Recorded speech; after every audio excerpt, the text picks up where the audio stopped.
ओम नमः शिवाय। शिव पुराण रुद्र संहिता खंड 3 अध्याय 40। भगवान शिव का बारात लेकर हिमालय पुरी की ओर प्रस्थान। ब्रह्मा जी कहते हैं, मुने, तदंतर भगवान शंभु ने नंदी आदि सब गणों को अपने साथ हिमाचल पुरी को चलने की प्रसन्नता पूर्वक आज्ञा देते हुए कहा, तुम लोग थोड़े से गण को यहाँ रहकर से सभी लोग मेरे साथ बड़े उत्साह और आनंद से युक्त गिरिराज हिमवान के नगर को चलो। फिर तो भगवान की आज्ञा पाकर गणेश्वर, शंखकर्ण, केकराक्ष, विकृत, विशाख, परिजात, विकृतानन, दुंदुभ, कपाल, संदारक, कुंडक, कंदुक, विष्टभ, पिप्पल, सनादक,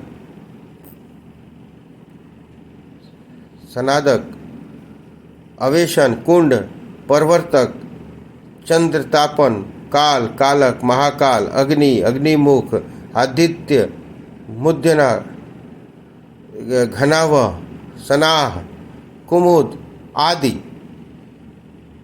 असंख्य कोटि कोटि के गणों द्वारा तथा भूतों को साथ लेकर चले।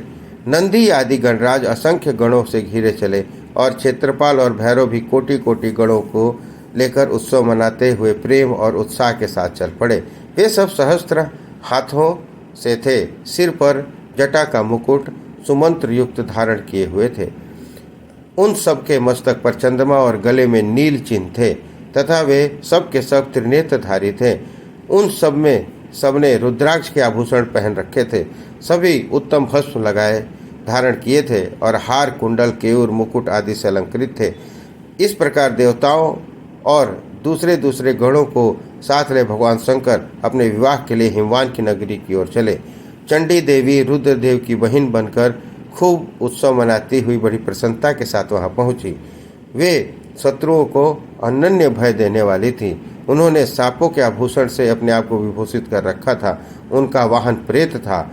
वे उसी पर आरूढ़ हो अपने माथे पर एक सोने का भरा हुआ कलश लिए चल रही थी। वह कलश महान प्रभापुंज से प्रकाशित हो रहा था। उन्हें वह करोड़ों दिव्य भूतगण शोभा पाते थे, जिनका रूप विकराल था। उन्हें रूप रंग भी अनेक प्रकार के थे। उस प्रकार डमरुओं की डिम डिम घोष से, भेरियों की गड़गड़ाहट से, शंखों के गंभीर नाद से तीनों लोग गूंज रहे थे। दुदुम्बियों की ध्वनि से महाकोलाहल हो रहा था। वह जगत का मंगल करता हुआ अमंगल का नाश करता था। देवता लोग शिवगढ़ के पीछे होकर बड़ी उत्सुकता के साथ बारात का अनुसरण करते थे। संपूर्ण सिद्ध और लोकपाल आदि भी देवताओं के साथ थे। देव मंडली के मध्य भाग में गरुड़ के आसन पर बैठकर लक्ष्मीपति भगवान विष्णु चल रहे थे। मुने, उनके ऊपर महान छत्र बना हुआ था जो उनकी शोभा बढ़ाता था। उनके चंवर डुलाए जा रहे थे और अपने गणों से घिरे थे। उनके शोभाशाली पार्षदों ने उन्हें अपने ढंग से आभूषण आदि के द्वारा विभूषित किया था। इसी प्रकार मैं भी मूर्तिमान वेदों, शास्त्रों, पुराणों, आगमों, सनकादिकों, महासिद्धों, प्रजापतियों, पुत्रों और अन्याय परिजनों के साथ मार्ग से चलता हुआ बड़ी शोभा पा रहा था और शिव की सेवा में तत्पर था। देवराज इंद्र भी नाना प्रकार के आभूषण से विभूषित हो ऐरावत हाथी पर आरूढ़ होकर अपनी सेना के बीच से चलते हुए अत्यंत शोभाषित हो रहे थे। उस समय बारात के साथ यात्रा करते हुए बहुत से ऋषि भी अपने तेज से प्रकाशित हो रहे थे। वे शिव जी का विवाह देखने के लिए बहुत उत्कंठित थे। शाकिनी, यातुधान, बेताल, ब्रह्मराक्षस, प्रेत, भूत, पिशाच, प्रमथ आदि गण, तुम्बरु, नारद, हाहा और हुहु, श्रेष्ठ गंधर्व और किन्नर भी बड़े हर्ष से भरकर बाजा बजाते हुए चले। संपूर्ण जगन माताएं, सारी देवकन्याएं, गायत्री, सावित्री, लक्ष्मी और अन्य देवांगनाएं ये तथा दूसरी देवपालियां जो संपूर्ण जगत की माताएं हैं, शंकर का विवाह है, यह सोचकर बड़ी प्रसन्नता के साथ उसमें सम्मिलित होने के लिए गईं। वेदों, शास्त्रों, सिद्धों और महर्षियों द्वारा जो साक्षात धर्म का स्वरूप कहा गया है तथा जिनकी अंग कांति शुद्ध स्फटिक के समान उज्ज्वल है, वह सर्वांग सुंदर वृषभ भगवान शिव का वाहन है। धर्म वत्सल महादेव जी उस वृषभ पर आरूढ़ हो सबके साथ यात्रा करते हुए बड़ी शोभा पा रहे थे। देवर्षियों के समुदाय उनकी सेवा में उपस्थित थे। इन सब देवताओं और महर्षियों के एकत्र हुए समुदाय से महेश्वर की बड़ी शोभा हो रही थी। उनका बहुत श्रृंगार किया गया था। वे शिवा का पानी ग्रहण करने के लिए हिमालय के भवन में जा रहे थे। नारद इसी प्रकार बारात की यात्रा संबंधी उत्तम उत्सव से युक्त शंभु का चरित्र कहा गया। अब हिमालय नगर में जो सुंदर घटित हुआ उसे सुनो। इस तरह रुद्र संहिता खंड 3 अध्याय 40 समाप्त हुआ। बोलिए हर हर महादेव। ओम नमः शिवाय। शिव पुराण रुद्र संहिता खंड 3 अध्याय 41 से 43। हिमवान के द्वारा शिव की बारात की अगवानी तथा सबका अभिनंदन एवं वंदन, मेना का नारद जी को बुलाकर उनसे बारातियों का परिचय पाना तथा शिव और उनके गणों को देखकर भय से मूर्छित होना। ब्रह्मा जी कहते हैं, तदंतर भगवान शिव ने नारद जी को हिमाचल के घर भेजा। वे वहाँ की विलक्षण सजावट देखकर दंग रह गए। विश्वकर्मा ने जो विष्णु, ब्रह्मा आदि समस्त देवों और नारद आदि ऋषियों की चेतन से प्रतीत होती मूर्तियां बनाई थी, उन्हें देखकर देवर्षि नारद चकित हो उठे। तत्पश्चात हिमाचल ने देवर्षि को बारात बुला लाने के लिए भेजा। साथ ही उस बारात की अगवानी के लिए मैनाक आदि पर्वत भी गए। तदंतर विष्णु आदि देवताओं तथा आनंदित हुए उनके गणों के साथ भगवान शिव हिमालय नगर के समीप सानदा पहुँचे।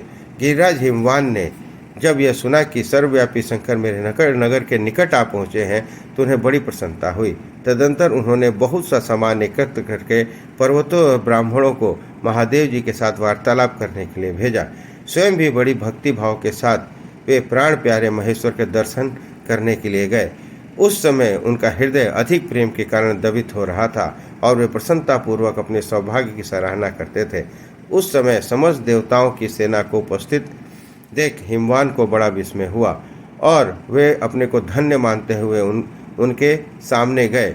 देवता और पर्वत एक दूसरे से मिलकर बहुत प्रसन्न हुए और अपने आप को कृत्य मानने लगे।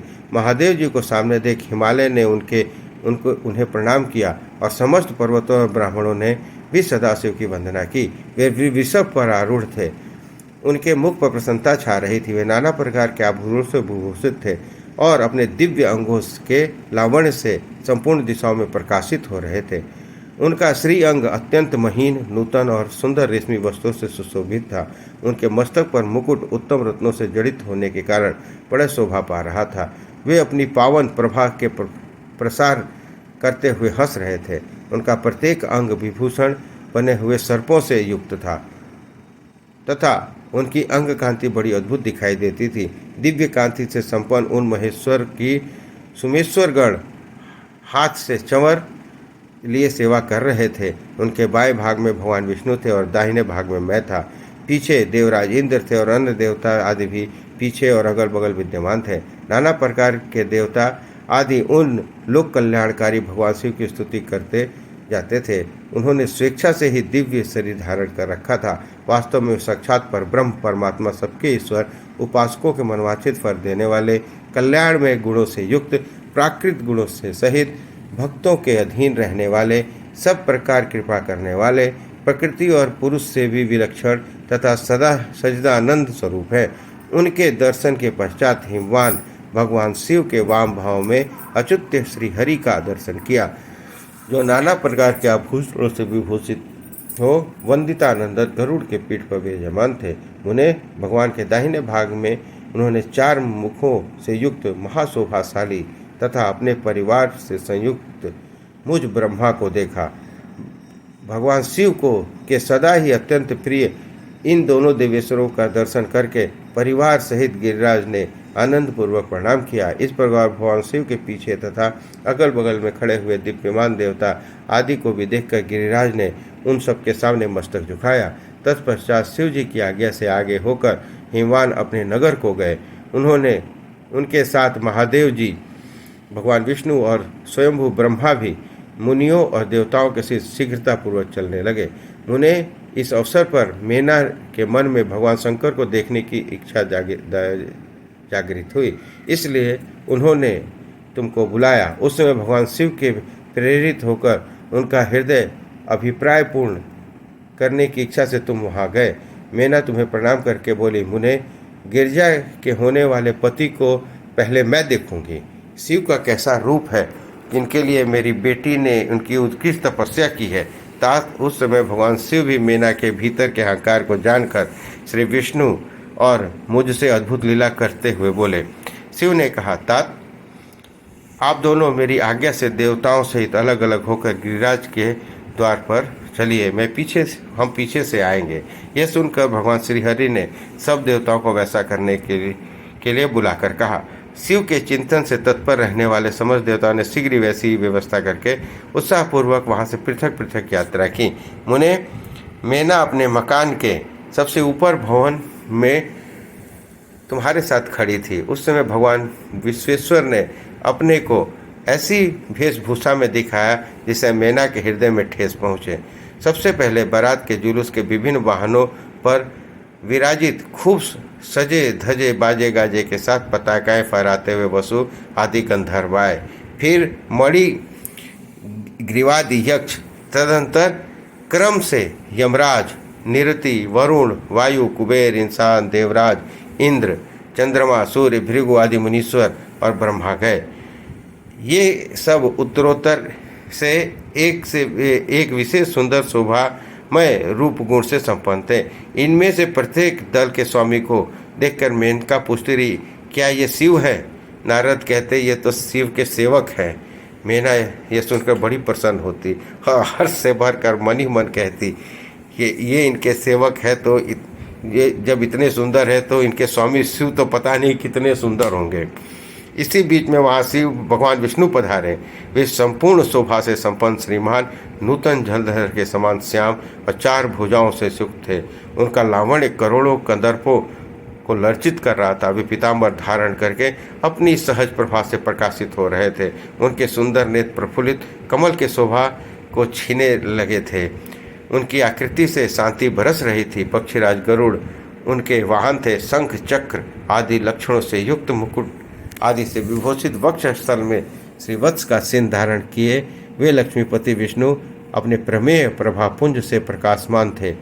उन्हें देखते ही मेना के नेत्र चकित रह गए। वे बड़े हर्ष से बोली, अवश्य यही मेरी शिवा के साक्षात भगवान शिव हैं, इसमें संशय नहीं है। मुने तुम भी लीला करवाने वाले ही ठहरे।